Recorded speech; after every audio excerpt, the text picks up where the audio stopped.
Hello friends, आप देख रहे हैं टेल्स टॉक। दोस्तों, ये एक सच्चा वाकया है।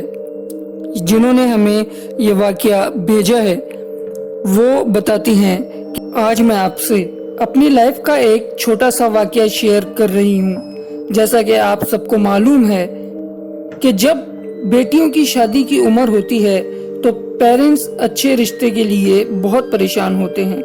मैं डॉक्टर हूँ बाय प्रोफेशन। कराची के एक वेल नोन हॉस्पिटल में काम करती हूँ। अच्छे रिश्ते जब भी आते या तो वो लोग मना कर देते या मेरी फैमिली की तरफ से कोई ना कोई बात हो जाती। ये कोई आई गेस 5 से 6 साल पहले की बात है।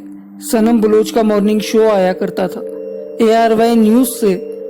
मेरी अम्मी बहुत शौक से देखा करती थी। उसमें एक दफ़ा सनम ने प्रोग्राम किया हॉन्टेड हाउस और गैबी मखलूक से मुतल्लिक। उस प्रोग्राम में एक बड़ी उम्र की खातून आई थी। मेरे जहन से उसका नाम निकल गया है। She was like around 50+ and वो बहुत दम वगैरह करती रहती थी सनम पर।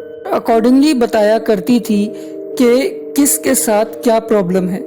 देन एज यूजुअल उनके नंबर्स नीचे स्क्रीन पर आते थे। मेरी अम्मी ने एक खातून को कांटेक्ट किया एंड पूछा मेरे बारे में कि मेरी शादी नहीं हो रही और मैं तकरीबन 33 साल की थी।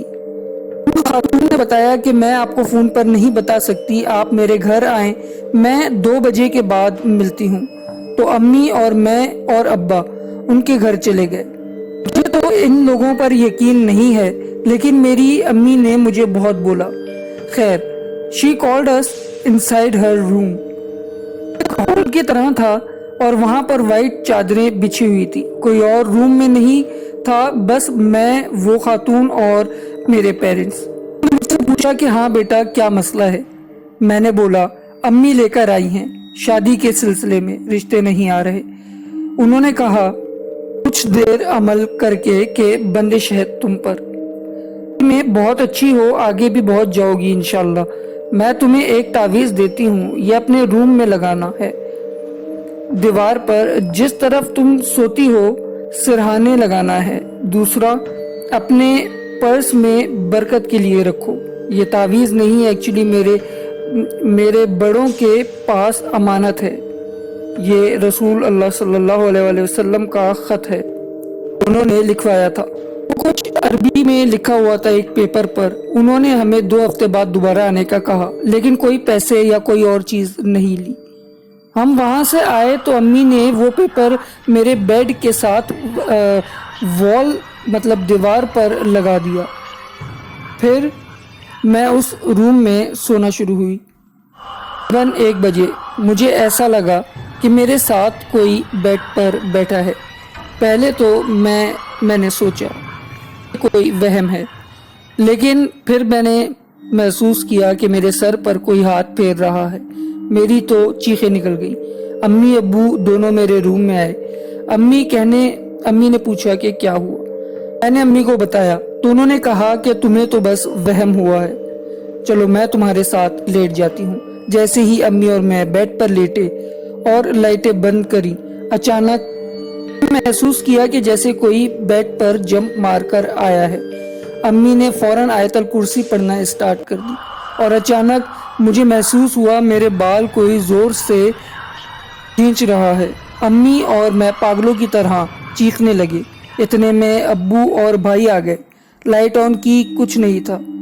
अब्बू ने फौरन सूरह बकरा पढ़ना शुरू की और भाई ने वो पेपर निकाल दिया जितना जल्दी हो सका। वो पेपर निकला, सब नॉर्मल हो गया। सारी रात हम लोग बस पढ़ाई करते रहे। फिर सुबह में अम्मी ने इन खातून को कॉल किया मगर फ़ोन रिसीव नहीं किया। बहुत दफ़ा कॉल्स की पर फिर भी भाई और अम्मी उनके घर गए तो घर वालों ने बताया कि वो तो यहाँ नहीं है, सनम के साथ प्रोग्राम में है। बहुत कांटेक्ट किया but she was never reachable.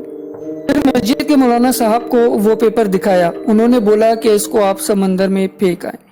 ये जो कुछ लिखा है बर्बादी का सामान है, یہ خاتون اب آپ سے رابطہ نہیں کریں گی۔ خیر یہ کام تو ہم نے کر دیا، مگر کچھ عرصے بعد صنم کے پروگرام بھی بند ہو گیا اور وہ خاتون دوبارہ کسی چینل سے نہیں آئی۔ میرا بھائی 3 دن بعد دوبارہ ان کے گھر گیا تو معلوم ہوا کہ وہ یہاں سے چلی گئی ہیں، کہیں غائب ہو گئی ہیں۔ کہاں گئی ہیں کچھ معلوم نہیں ہوا، اب ہیں یا گزر گئیں یہ بھی معلوم نہیں ہوا۔ وہ جو خط دیا تھا اس کی بھی سمجھ نہیں آئی کہ وہ کیا تھا۔ خیر شادی تو میری ہو گئی بغیر کسی وظیفے کے، اور اب الحمدللہ سب سیٹلڈ ہے۔ دوستوں یہ تھی آج کی سچی کہانی۔ اگر آپ کو ویڈیوز پسند آ رہی ہیں تو چینل کو سبسکرائب کریں، ویڈیو کو اپنے دوستوں کے ساتھ شیئر کریں، ویڈیو کو لائک کریں اور کامنٹس میں ہمیں اپنی رائے سے ضرور آگاہ کریں۔